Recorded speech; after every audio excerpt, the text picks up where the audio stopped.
Apa buah dari mencintai Allah Azza wa Jalla? Buahnya yang pertama, Allah Ta'ala akan menjaga anggota badan kita. Anggota badan kita, mata, telinga, kaki, tangan, dan semuanya akan mendapatkan penjagaan Allah Subhanahu wa Ta'ala. Kata Allah Azza wa Jalla dalam haditsul Qudsi, فَإِذَا أَحْبَبْتُهُ فَكُنْتُ سَمْعَهُ الَّذِي يَسْمَعُ بِهِ وَبَصَرَهُ الَّذِي يُبْصِرُ بِهِ وَيَدَهُ الَّتِي يَبْطِشُ بِهَا وَرِجْلَهُ الَّذِي يَمْشِي بِهَا. Kalau misalnya aku mencintai seorang hamba, maka aku menjadi pendengarannya ketika dia mendengar, dan aku menjadi penglihatannya ketika dia melihat, dan aku menjadi tangannya ketika dia gerakan, dan aku menjadi kakinya ketika dia melangkah. Maksudnya apa? Allah menjadi tangan, pendengaran, penglihatan, dan kaki. Maksudnya kata para ulama ada 3. Yang pertama, Allah menjaga dari kerusakan. Artinya anggota badannya tidak rusak, dijaga sama Allah dari kerusakan. Makanya orang-orang saleh, anggota badannya dijaga sama Allah dari rusak. Kadang dia sudah berusia tua, tapi tidak ada ibaratnya penyakit yang dia rasakan. Kenapa? Karena anggota badannya dijaga sama Allah Azza wa Jalla. Dan manusia yang paling menikmati anggota badannya sampai wafat adalah Nabi Muhammad Sallallahu Alaihi Wasallam. Ya, di sini juga kita mengetahui bahaya rokok ya. Kalau rokok maksiat, kenapa? Karena dia menyebabkan kerusakan. Kalau seandainya dia tidak maksiat, mesti dijaga sama Allah. Yang kedua, kata para ulama, dijaga dari perkara yang haram. Semua anggota badannya dijaga oleh Allah dari perkara yang haram. Dia tidak melihat yang haram, tidak mendengar yang haram, tidak melangkah kakinya ke yang haram, tangannya tidak melakukan yang haram. Dijaga sama Allah Azza wa Jalla. Maka disebutkan, yang pertama dijaga dari kerusakan, yang kedua dijaga dari perbuatan yang haram. Maka disebutkan Nabi SAW pernah lagi berjalan mendengar ada seseorang bermain seruling, mizmar. Dan dulu gembala-gembala onta itu dia suka bermain seruling agar si ontanya mengikuti suara seruling. Maka Nabi SAW ketika mendengar ada suara seruling, ditutup telinganya oleh Nabi SAW. Tidak mendengar sampai sudah menjauh, tidak terdengar lagi suara seruling, dibuka baru dibuka pendengarannya oleh Nabi SAW. Kata para ulama, Allah menjaga pendengaran Nabi agar ia tidak mendengarkan perkara-perkara yang dibenci sama Allah Azza wa Jalla. Maka dijaga. Maka di sini kita tahu orang-orang yang dicintai sama Allah dikasih taufik tidak jatuh di dalam lubang-lubang dosa. Jadi dia ketika pengen jatuh kayak ada ilham dari Allah kalau perbuatan ini tidak boleh, maka dia tidak melakukan hal tersebut. Makanya orang-orang yang dicintai sama Allah, jangankan yang haram, yang syubhat dijauhkan sama dia. Kenapa? Karena Allah ingin menjaga anggota tubuhnya tidak jatuh dalam perkara yang haram. Maka dia dijauhkan dari yang haram dan dijauhkan dari yang syubhat. Kemudian yang ketiga, Allah berkahkan anggota badannya. Allah berikan keberkahan kepada anggota badannya.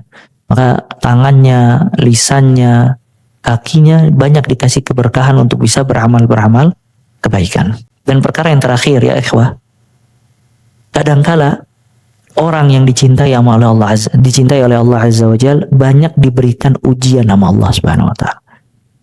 Banyak diberikan ujian oleh Allah Subhanahu wa Ta'ala. Banyak dikasih ujian karena ujian bukti kecintaan Allah kepada hambanya. Ya, kata Nabi SAW, Inna Allah idza ahabba qauman ibtalahum. Allah Ta'ala apabila mencintai satu kaum, Allah menguji kaum tersebut. Diuji sama Allah. Ya, dan juga ujian ini adalah pembersihan dia di dunia sebelum di akhirat.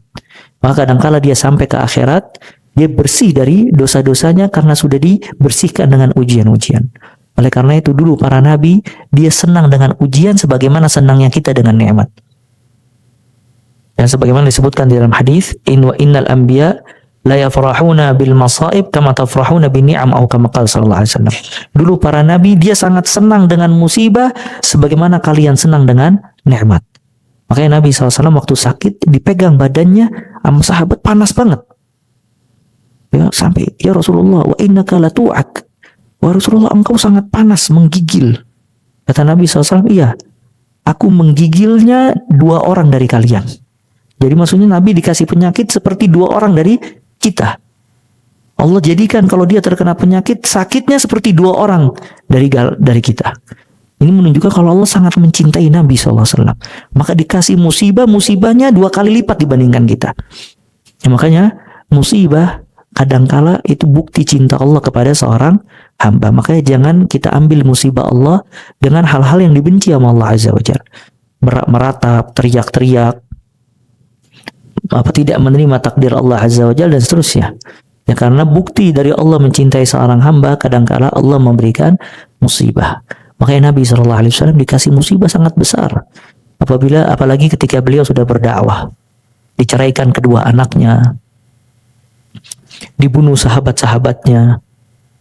Subhanallah, Nabi di awal-awal dakwah, pamannya yang membelanya meninggal, istri yang beliau cintai, yang menjadi pelindungnya dan penyemangatnya meninggal. Subhanallah, beliau diisolasi dengan orang-orang Arab kufar Quraisy, tidak dikasih makan, tidak boleh berjual beli, sampai memakan daun-daunan. Ya, sampai saat Ibn Abi Waqqas ya mengatakan, dulu kita ketika perang, kalau kita buang air kita itu kayak sapi. Antum tahu sapi? Dia makan apa? Rumput hijau-hijauan. Makanya kan bisa jadi pupuk. Kata kita dulu perang gak ada bekal, kalau kita buang kotoran seperti sapi, seperti hewan. Artinya kita tidak memakan kecuali rumput-rumput hijau-hijauan sampai keluarnya hijau. Ya, mereka diuji oleh Allah Azza wa Jalla. Dan Nabi SAW ke Taif, berharap penduduk Taif menerima dakwanya. Ternyata penduduk Taif malah menolak dakwah Nabi dan melakukannya dengan perbuatan yang kasar, ditimpuki batu. Ya, ditimpuki batu oleh penduduk Taif. Ya, sallallahu alaihi wa ala alihi wasallam. Makanya di sini juga pelajaran. Kadang sebagian orang yang hijrah, dia merasa kenapa kok anak megang agama jadi tambah sulit. Betul nggak? Sebelumnya kalau nggak megang agama, uang kayak air tuh, ya, keluar masuk cepet. Tapi subhanallah pas megang agama kok seret.